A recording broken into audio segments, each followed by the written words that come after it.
Summit. My name is Jenny Huang, and I am the Director of B2B Brand Marketing at USA Today. First, I want to thank our partners, blackdoctor.org, OPRG, Omnicom Health Group, for collaborating, working together to launch this very important initiative and welcoming everyone to the USA Today office today. Next, I want to introduce USA Today's Head of National Sales, SD Cross, to talk about our network's involvement in the healthcare industry.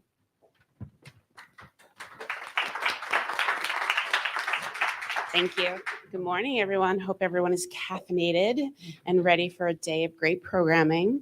Really honored that this group is assembled here in our offices today. USA Today Network reaches 1 in 2 adults online, and our health-conscious audience reaches about 67 million people.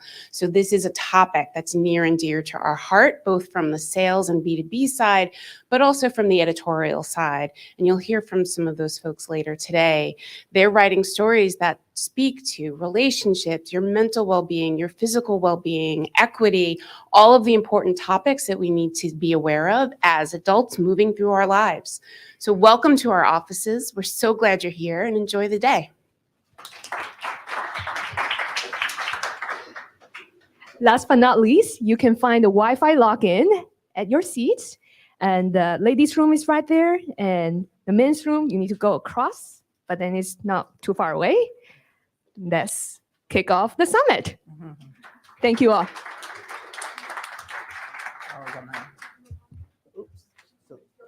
I'm good. Hi, everybody.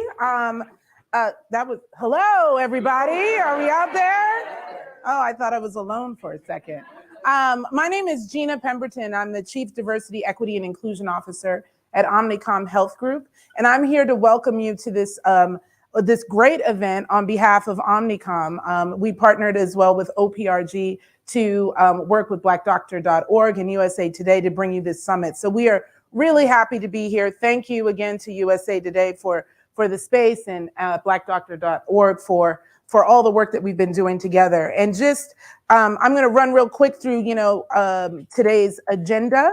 It includes 5 fireside chats.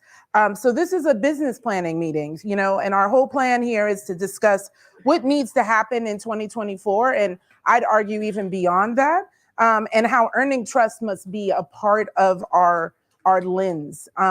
So we'll address why Black women are misunderstood, clinical trial diversity, medical gaslighting, early detection, compassionomics, and a 2024 outlook that's going to be led by the C-suite. What makes this really important for us at Omnicom is that one of our key focus area for our DEI goals is equity for all. And so what we're doing across all of our networks within Omnicom is looking at what can we do to help to drive equity for all. And so for me at Omnicom Health Group, one of those focus areas in our strategy is around health equity. So we're really excited and proud to be a part of this event. So we're, the goal for today, so for all of you all, the homework for you is to make sure that we're driving measurable change this year, and we all come back together next year to see what that progress is like. So thanks everybody for being here today. All right, good morning again, everyone. My name is Derek Lane, and I'm the Chief Marketing Officer for blackdoctor.org. We like to affectionately call ourselves BDO. So welcome to this year's Health Equity Summit. We like to call it a little summit. But today, it's community voices. Our common unity is what brings us together. Today, we've got the biggest and brightest minds that you'll hear from today, not only in pharma, not only in community engagement, not only in health advocacy, but all across the gamut. We're excited today that this common purpose, this common unity brings us together. So without further ado, I'd like to introduce our CEO, the leader of this ship that's been leading us for the past 18 years, our CEO of blackdoctor.org, Mr. Reggie Ware.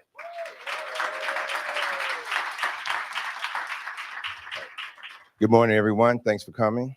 It's going to be an exciting day. I just want to talk a little bit about BDO. I'm glad that the other speakers did a really good job talking about the agenda and all of that, so I don't have to cover that. But I do want to talk a little bit about BDO, what we're doing. So I started BDO 18 years ago. We're in our 19th year. And when I started it because there wasn't an outlet that could really talk to me personally about my health and well-being, right? I would look at, for example, I would read mainstream articles, and they would say, hey, colon cancer and prostate cancer, two cancers that are 100% preventable if detected in time. All you have to do is get screened. And the age you get screened is age 50. So that's great. But what I found out was that if you're Black, you have to be screened as early as age 40. And so if I'm embracing mainstream media, I'm not really, and no matter how passionate I am about embracing mainstream media, I still wasn't getting the specific information I needed, right, to be healthy and happy and to be around for my family. And so I said, well, where do Black people go to get the information they need? We need to be healthy. And it wasn't anything. And so I said, well, let me create blackdoctor.org. And what I said was, let me create a health platform for Black people. Now, but there's a big hurdle in doing that. The biggest hurdle is this trust issue, right? And so my background has been, I started a magazine in the mid 90s called Heart and Soul magazine. Those of you who've been around may have heard of it. At the height of its career, we reached over 1 million Black women.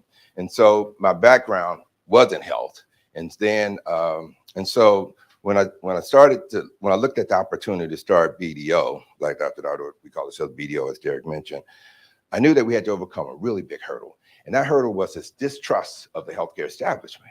And so we had to unlock a cultural code, right? So when you're talking to this community, talking to Black people, you've got to be able to unlock the cultural codes. And these are some of the things that we're going to uncover today in our sessions, because, you know, for us, well, let me talk about the code. So we knew that we couldn't call ourselves Black Health, because that's going to put you to sleep. It just sounds boring, right? So how you get people's interest? Well, blackdoctor.org. And here's why we did that. We did focus groups, and we asked people, okay, doctor, what do you think about when you hear doctor? Oh, smart, intelligent, talented, no real connection with me. Don't even know if I can trust them, but they're smart. I mean, I'll give them that credit. Okay, well, what does Black doctor mean to you? Oh, somebody that understands me, somebody that gets me, somebody's gonna give it to me straight, somebody's gonna have my back, role model, all of these things that are embodied with Black doctor. And so our name is not Black doctors, it's Black doctor, because that's the iconic name that our audience says, hey, this is health information I can trust.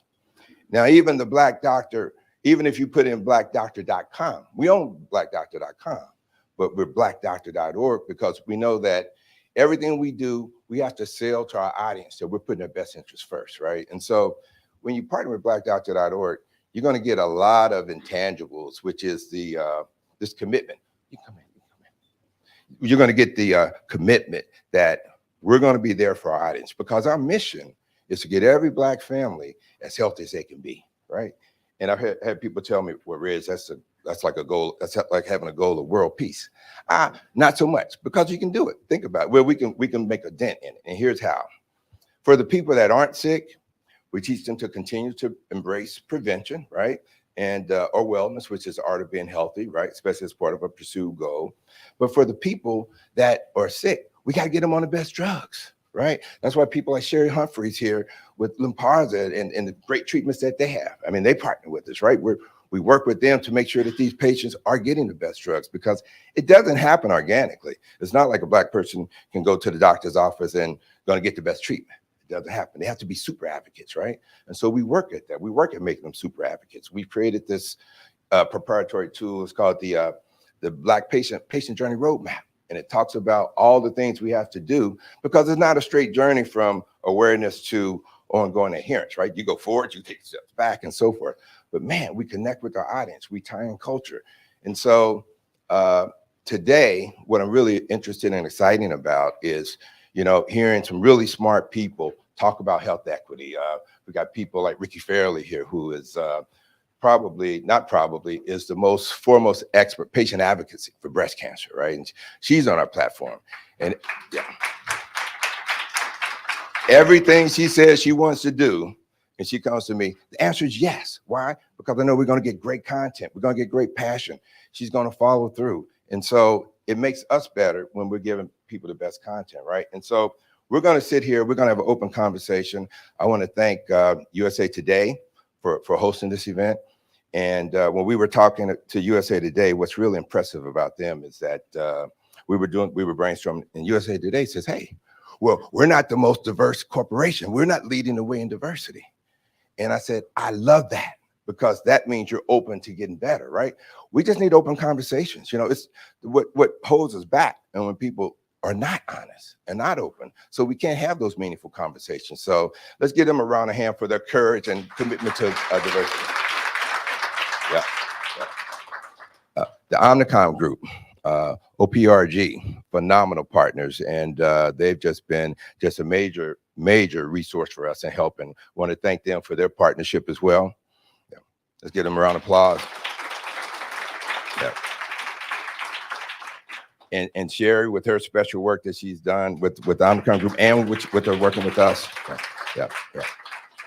So today, and I'll be brief, I told Tracy to stand there and do 1, do 2. I'm supposed to talk for 2 minutes. Right. But today is going to be really good, because we want to talk about solutions. We want to talk about how do we take health equity and make it real in people's lives. So we did surveys. We do surveys 365 days a year on BDO. One of the surveys we've done is, do you know what health equity is? 45% of our audience says no, they don't even know what health equity is. And so we've got to talk to our audience in a language that they understand, because health equity is important, right? Giving the people what they need. Everybody should have a chance to be as healthy as they could be, right?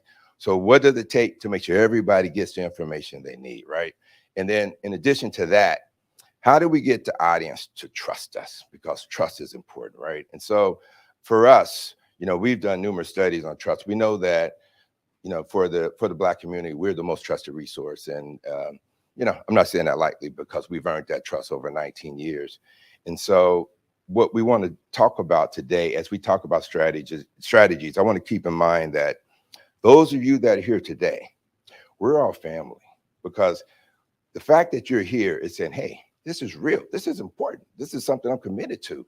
And I want to be the best that I can be, and I want to be effective. And so we are letting you know that we see you all as partners, right? Whatever you need from us, we can brainstorm. We do research. We've got this thriving clinical trial business. On the commercial side, you know, we represent, you know, with the page, unfortunately, Blacks live sicker and die younger.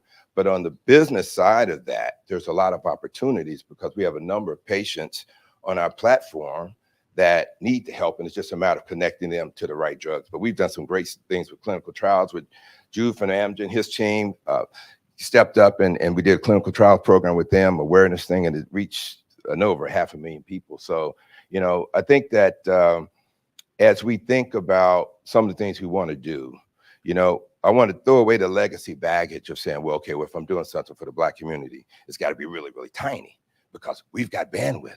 I mean, we're reaching 20 million people a month on our Facebook platform. We've got another 6 million coming to our website each and every month just to get healthy lifestyle information.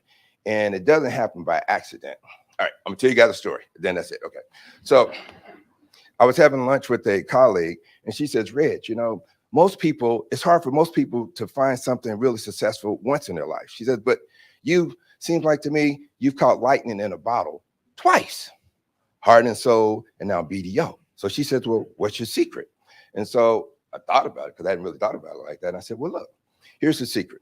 My mother is an English teacher, and her students, she was just beloved by her students. I mean, it's just crazy cult following with her students. And so I asked her, I said, Mom, why do people love you so much? Why do your students love you so much? She says, well, here's why. And she taught English in high school in the hood. She says, here's why. I had 3 classes. I had advanced learners, I had my advanced class, I had my medium class, and I had my slow learners.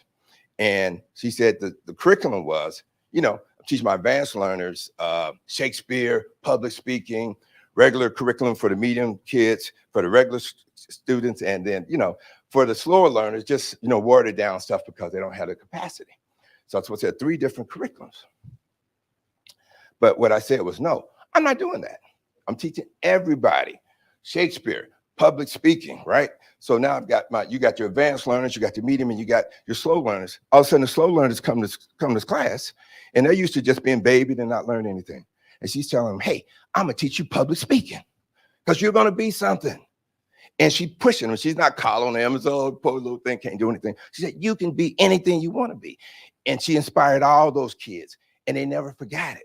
And so when you look at BDO and what we're doing, it's the same thing for health. We're living sicker and dying younger, and we always hear these gloom and doom stories, but BDO, how to do it, you can do it. Man, we're inspiring our audience. We're giving them great information and great content. So as we come together, the solution is partnerships, right? We figure out a way that we can partner because we, the people in this room, we're the visionaries. We're the ones that get it, right? And we're open to figuring out the most effective solutions, and we're gonna do it. Anything you need, you got me. I know, I talked too long. Nobody took the mic from me. Thank you all. Welcome. Let's get this party started.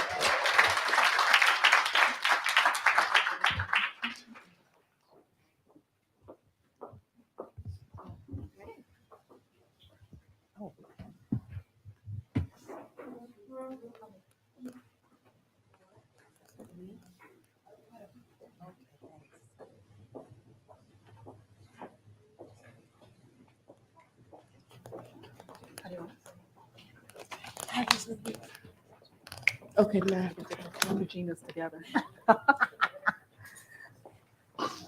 Okay. We didn't meet in real life. Hi, Gina.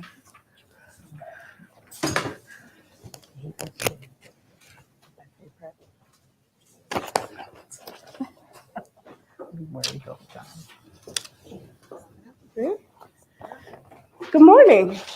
Morning. So I have the privilege of starting us this morning with an amazing group of leaders and advocates. I want to start this discussion by challenging what the topic we're going to talk about. So, if you will, instead of why Black women feel, I want to challenge you to say why Black women are. So I'll start there, and I'll open the discussion with a conversation on medical racism. So when we met before the panel, I said we probably should have some grounding because terminology and language matters. So what is medical racism? What does that look like? Dr. Johnson, I'd love for you to talk about racism and how it is prevalent in the system and why it shows up. So just put me on the spot as the first person. So one of the things we talked about was that we have to understand that racism takes different forms and looks different depending on where you are. Racism down south, as somebody who is a African-American descendant of slavery, racism in the South looked very different than racism in the North, and it looked different than racism in the Midwest and in the West. And I think sometimes people think I'm not what everybody coins as racist, so it doesn't affect me. The other thing they have to understand is that if there's a racist system, you can put people who are not racist, not biased in that system, and it's still going to produce racist outcomes. It doesn't mean that they're bad people. It doesn't mean that they're ill-intentioned. It just means that the system itself is set up to produce these kind of outcomes. Mm-hmm. For example, I'll take it from a specific healthcare system into a school that produces people for the healthcare system, right? So I was at one institution where in order to pass, you had to get a C+. And then if you failed the class, in order to pass it the second time, you had to get a B. This was an institution that was a minority servant institution. Our predominantly white institutions around us, to pass, you had to get a C. So the pass was lower. And then if you had to take the class again, you still had to get a C. So what we were doing was we were making the minority students have to get higher grades to be the same type of healthcare professionals as their counterparts. But nobody in the system was racist. But because the system was set up that way long ago before any of us got into it, it took somebody else thinking outside of the box to say, this is an issue and none of us caused it, but we have to stop this issue. Mm-hmm. I appreciate that because I think the structural racism permeates in lots of ways. We talked about clinical trials, and so Dr. Gina Brown, I'll ask you to talk about how if the system is not created so that you're thinking of the audience first when you're creating the trial, there's a gap. Yeah, I think that's an absolutely important way to phrase that, which is thinking about before you set the trial up, before you determine the way in which the questions are going to be asked, but before you determine exactly what questions are going to be asked, thinking about the community that you're going to be working with and involving them in the setup of the trial from the initial questions to the conduct and implementation of the trial itself. It's an important thing to remember that doing a clinical trial in some communities, doing it in the Black community, doing it in a sub-Saharan African community in Johannesburg, can be very different than it is doing it in an all-white community. And so you aren't going to get the answers that you need, and you aren't going to get the justification for the safety and efficacy of a medication unless you do it in a way that your answers can come to you. And that's one of the things we work at with Gilead, is making sure that we represent within our populations, within our clinical trials, that they're representative of the communities that are being studied. And that was a learned behavior. We had to get there. But by creating the possibility of being able to do that, we were able to, for upcoming trials and for current trials, to be able to make sure we represent the people who are going to best benefit from the medication. So you mentioned about understanding the community, and I think that's where I would love, Marianne, you and Gina to talk about really understanding the community and being able to speak to the community in a language that they understand. I know you're a pioneer with Merck for Mothers, so can you talk about the work you did there and how you really wanted to make sure the community was front and center? Yes, thank you so much for the question, and I will answer it, but I'd love to also pick up on some of the things that we've heard already. And the work we do, we're not doing it for people. Yeah, we're doing it with our communities, with the end users, with folks who have the expertise, because they have been navigating the system. And one of the things I loved about what you said around it's the structure, it's the system that leads us to these outcomes, that leads us to experiences where women are not being seen, they're not being heard, and they're not being responded to. And so we have to work with women to make sure that we're not just unlocking the code. I think, Reggie, you talked about unlocking the code, where we're actually, it's no lock, we're rebuilding the systems, putting a new lock in, and we're all part of that work.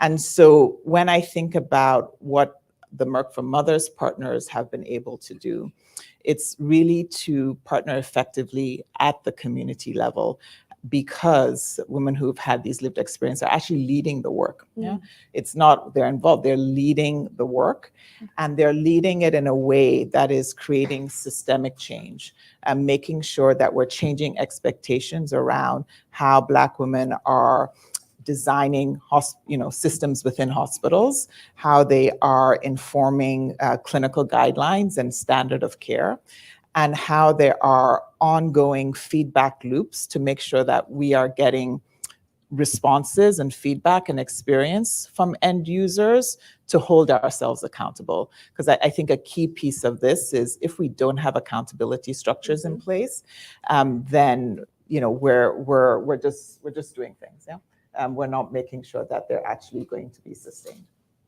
So Gina, how do we tell the story? How do we ensure that mothers like me who were gaslighted and almost died don't have to have that experience again? How do we work with our clients to do that? Yeah, I saw Dr. Gina was like, me? No, me. Two Ginas on one panel. That should be historical. Anyway, so I think that's part of the work that we're doing across Omnicom, is really around how do we work together with our clients to try and drive that change in the way we communicate, how we do our different campaigns. One of the things that we've worked hard on within Omnicom Health Group is around making sure we're doing inclusive campaigns and having reviews that I'll check into to make sure that the language and the way we communicate is one that reaches all the audiences and not just some of the audiences, and making sure we have representation in the room that's doing the work, as well as in the actual work that we're putting out, to make sure we're representing all the different types of people that are normally underrepresented, and especially in the Black community. And so we're trying to drive that across anywhere we can by talking to our clients, working together with them, and driving them to think differently about the way that we talk to patients or healthcare providers. Most definitely. So I want to talk about mistrust. And Dr. Johnson and Dr. Gina Brown, I'd love for you to talk about what are some strategies that we can use to combat mistrust. You want to go first? Sure. I think it's important to recognize that it's real. It's not a feeling a patient has.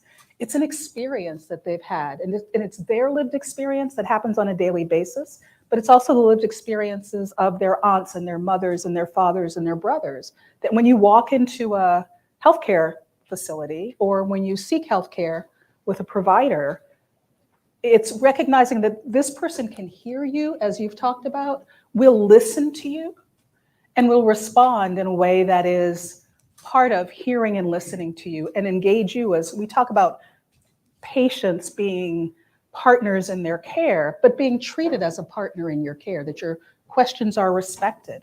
I think that requires some training at many levels. It's training in the community so that people know how to ask questions and that they can ask questions. But it's also training in medical education where you learn as a clinician in training to listen, translate, understand, reflect back, and make sure that you understand.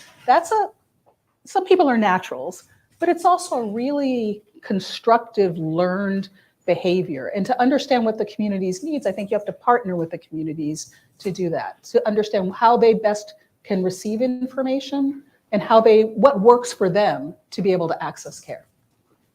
Absolutely. So piggybacking on Dr. Gina and understanding how communities like to receive information. One of the things we did was with Greater New York City Black Nursing Association, we started a Black Maternal Health Conference. And for me, I know in our culture, storytelling is big because at one point in our history, it's the only way we passed out information, right? Like we weren't allowed schools, so you passed it through stories. So when we started the conference, I said, it can't be the same as most conferences where you sit down and read a presentation.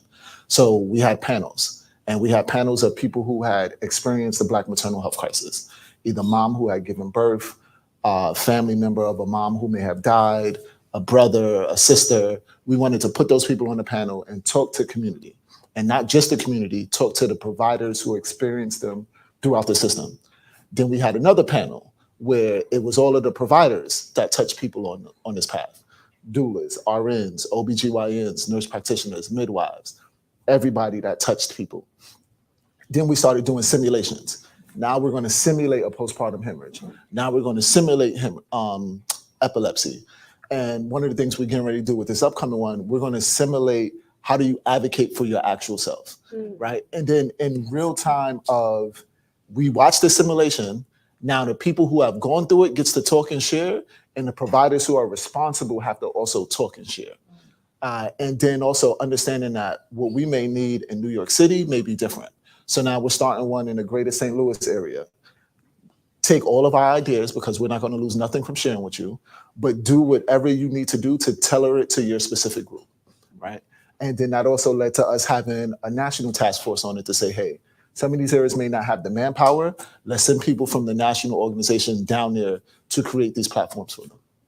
So you mentioned something with the simulations that I think is key, because it can illuminate conscious and unconscious bias, which I think is something that Black women face often, is not receiving all of the options that are available to them. In fact, Omnicom did a survey of patients, and one of the things they said was that they wanted to be able to have all of their options, but they were afraid that their healthcare provider just wasn't sharing it with them. And so when we asked healthcare providers, a lot of them said they weren't sharing it with them because they didn't think that the person would understand. Yep. Right? So if I want to know my options, but you won't tell me my options, how can I make an effective choice? Yeah. And it's a tragedy that you're taking that agency away from a patient. You know, we talked about patients as partners, really thinking about patients as equal partners. And one of the things I want to emphasize is that the burden should not be on patients to do this. The burden has to be on the healthcare providers and the healthcare system. And there are things that we can do, which is to, I think, call ourselves out, you know, when this is happening. These are based on assumptions, you know, that are reflected in broader society and reflect broader, you know, systemic inequities. And when we see it, we need to call it out. I agree with you. Can I comment on Of course. what you talked about in terms of storytelling? Yeah. You know, we often think about research as very quantitative. We want the numbers, we want the percentages, but there are opportunities within our communities. And I think we see this in how clinical trials have evolved over time, that there are opportunities to have a qualitative aspect to that research where you're having a conversation with someone and you're asking questions and getting their story and you start to see these trends across about what the stories look like. The language may be somewhat different, but that's a really important part of when we're designing and conducting a clinical trial, is to understand the stories behind these communities that we're working in. And that's going to give us the best sense of how effective a drug can be. What's the you know, how you set it up so that it's not just I wrote you a prescription, but and all the things that need to happen so that you actually get it and you take it and you benefit from it are all built into this if you understand the stories behind it. Yeah, I was just going to add in, as you talk about storytelling and having to share pieces, you know, as much as it's about us, you know, driving our providers to do better. I had my own experience where a doctor pretty much was pushing a particular procedure that she believed I needed to have based on what I look like.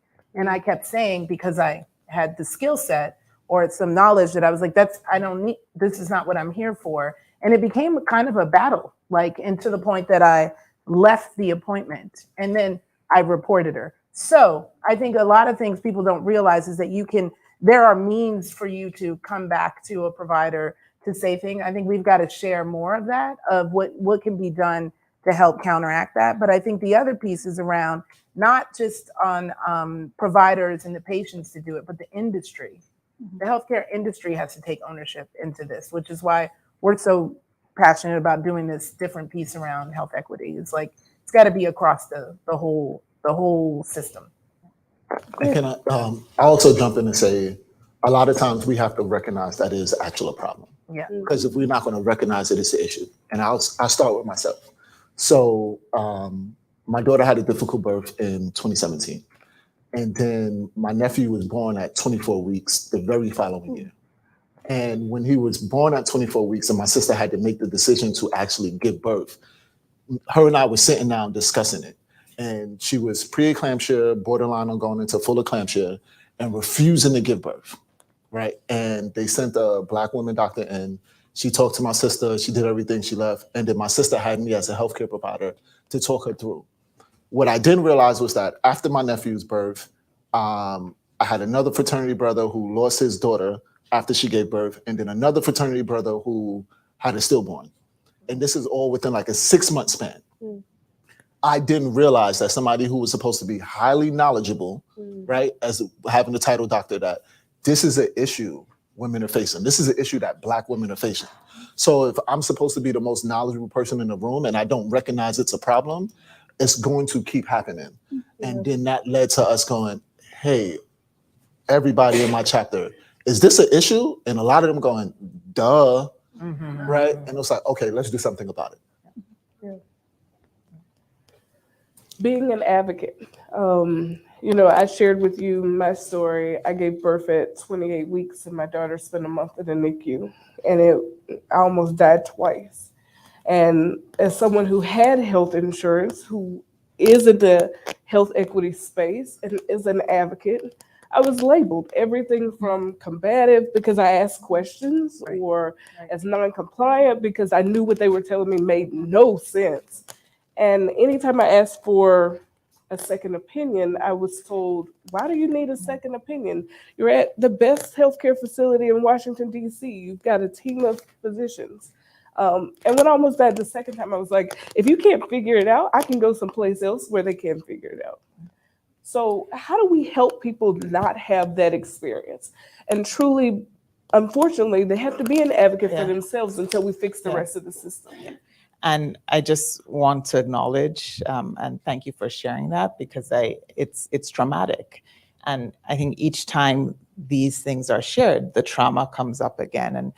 And part of what we need to do is, as you said, be advocates, be able to support patients, not being advocates for themselves, being advocates for others. This is some of the work, that Merck for Mothers, has done. The stories pull us in, the data pushes us to action and holds us accountable to action. What I can say, because my sister-in-law also passed maybe about 28 years ago in childbirth. And, her daughter, who is now 30, has a higher chance, of dying than her mother does. Mm-hmm. And she has asked me, because at one point she wanted to be a doctor, I want to prevent that from happening to anybody.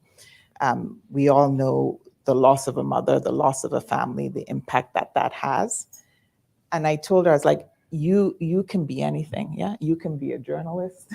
you can be an advocate. You can be a cultural warrior. You can be anything. You don't have to be a doctor, because this is going to take all of us. It's going to take all of us from all segments of society in order to break that cycle and reverse that trend. What I would say is, if we're not valuing women, if we're not valuing Black women, we're not going to get there. So that's where it has to start. And that's where we have to demand the accountability. And I think it's important it takes all facets, but we also have to work respectfully with each other. There's a racial equity community fund that works with community organizations to ensure that they're part of this decision-making, part of setting up the systems that are necessary to adequately reach, in the US, minority communities, making sure they have the information they need to help make their own decisions about the way in which they want to be treated, and the medications they want to take, and how they can work effectively with the clinical groups. We can't work separately. We have to work together, and we have to respect that each of us has a place in that room. If I can just add one more thing, I think the role of policy is critical. And whether it's institutional policy or broader policy, because that is what is going to actually set that threshold, for what we as a society are saying that we are going to be able to put up with. Yeah. So I think we also have to make space for people to be honest about their feelings, meaning that some people may not understand what's going on. Some people may have a different opinion that some people may find offensive. But if we're going to get somewhere, first, everybody has to express their honest feelings so we can get it on the table. Sometimes people are taught one thing that has undertones that last a lifetime. So, for example, if you are being taught that Black people benefited from slavery in some way, shape, or form, right? One of the undertones that you are also teaching is that you can be beaten, raped, forced to give birth, experimented on without your experience, and you still benefit from some sort of way. So when I see you now in clinical practice, I have this undertone in my head that you are much stronger than what I would typically think of anybody, let alone a woman, right? So when you ask for things or say something like, I'm having pain, right? Something is wrong. I'm thinking, you can do this. This shouldn't be an issue, right? And then that also gets backed up by data when you have research projects that shows people think that Black people have stronger Yeah. skin than everybody else. It's like, no, we have the same skin. But if we don't put that information out to then say, this is why this is wrong, and this is where we need to reel back, and this is where we need to make corrections, we're not going to get anywhere. We're just going to keep circling each other and trying to talk over each other.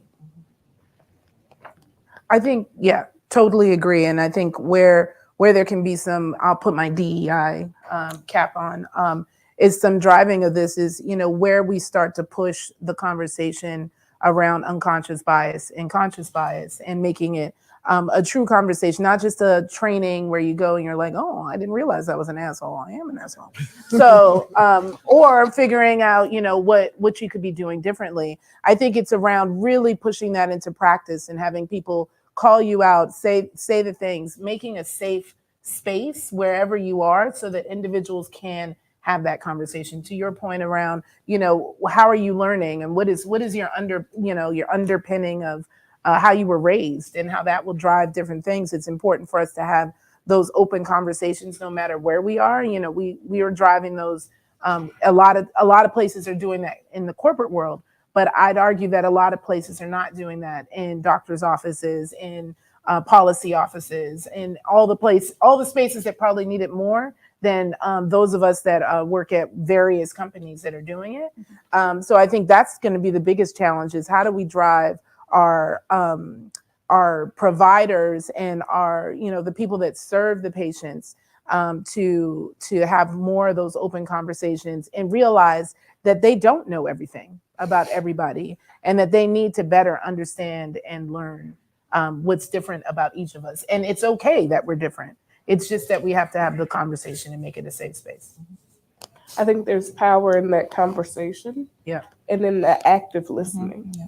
So when you listen, you absorb, and then you can ask thoughtful questions to gain understanding and not just so that you can be heard. Yeah. So I think I was fortunate enough, I didn't understand at the time, to go to a medical school that put energy into teaching you how to ask questions, but also teaching you how to listen to patients and being critiqued on what you said you heard and what the patient actually may have said. And, there's a lot of information for medicine, ton, way more than there was back when I went to school. But it took a small portion of the curriculum to recognize you've got to teach people this. Yeah. This is not something that everybody is naturally born with.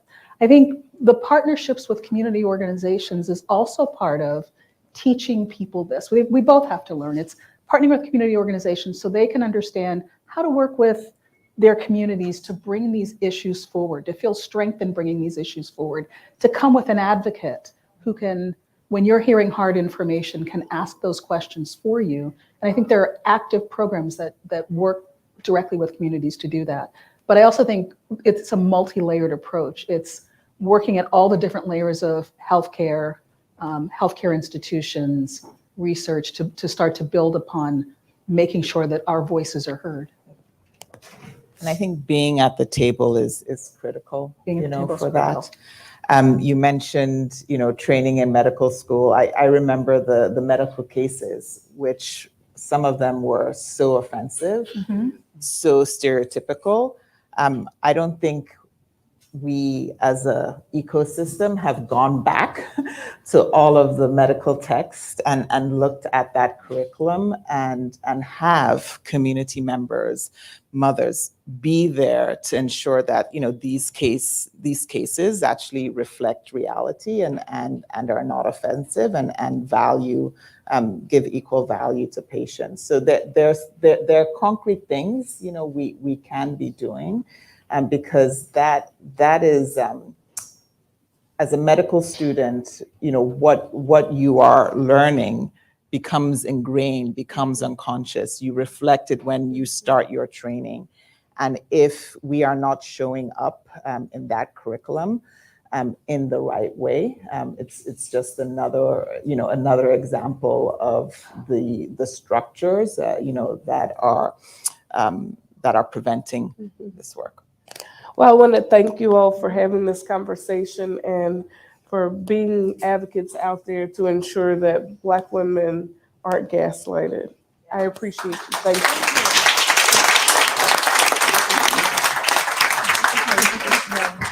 you.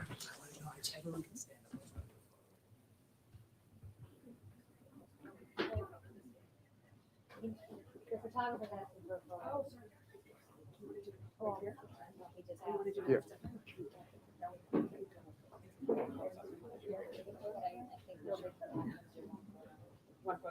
Okay, I'm sorry. We're gonna do one photo in the middle. I apologize.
Thank you for coming.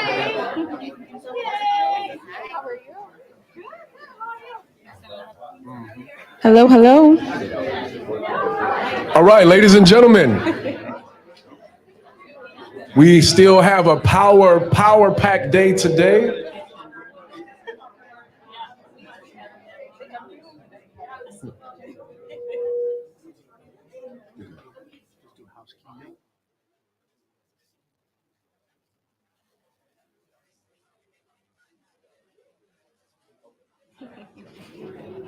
All right. Powerful panel. Yes. Powerful panel. Powerful, powerful. Hello, everyone. I know we're having our little connecting moments on our own, but just a quick introduction. My name is Jade Curtis. I am the executive editor of blackdoctor.org. And we're just having a quick connecting moment to talk about what we just talked about, to kind of recap what we've learned in between each panel. So Derek, what stood out to you? You know what? There was a lot in that one panel, but one word sort of stood out to me that I didn't think would stand out, and it's the word with.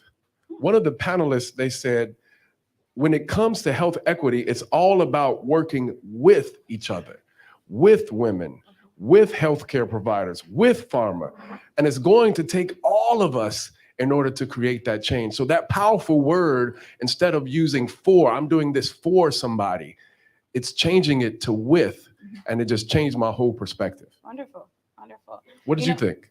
Yeah, for me, one of the things that we do say a lot, even Reggie said it this morning, we're unlocking the codes. One of the panelists said, we're not unlocking the codes anymore. We're breaking down barriers. We're changing the system. And so I think it was providing the information for patients, providing the information to those who are providing healthcare, and giving them the information that they need. So that way, someone said toward the end of the panel, so that way they can hear their patients. You're not just listening and you're interpreting it, but also just understanding where they're coming from. So. Oh, that's good. Yeah. One other thing that I thought, and I'm totally going a little bit off script here. We heard some powerful stories this morning. Some real life stories from folks that have had to deal with real life issues. So then I took away from that, there is power in your story. I know everyone here, hey, we've got great titles, we've got great history in the marketplace, but you have your own story. Your family has your own story, and your story has power. So we want to hear more of those stories. And actually, we did a thing called the BDO Health Equity Trust Study, where we surveyed over 1,000 people to get their stories, all about how they feel about pharma, how they feel about healthcare, and some suggestions about how to improve. So at the end of today, we're going to send out that complete survey with all of the data points to everyone here. Before we wrap up, so we can get ready for the next session, just some quick housekeeping. As people are moving in, you can see that we've got a packed house today. So if you have your bags or coats on an extra seat, we're just asking just to keep those tight with you so we can have space for everyone. Jade, any last words? No, I that was my second point. Those powerful stories, and also just having conversations, talking to our family members, talking to our friends. You know, you never know what someone else may have gone through, and just by having those conversations, we can kind of open up that opportunity for growth, for change, for improvement. So, Yep. All yes. right.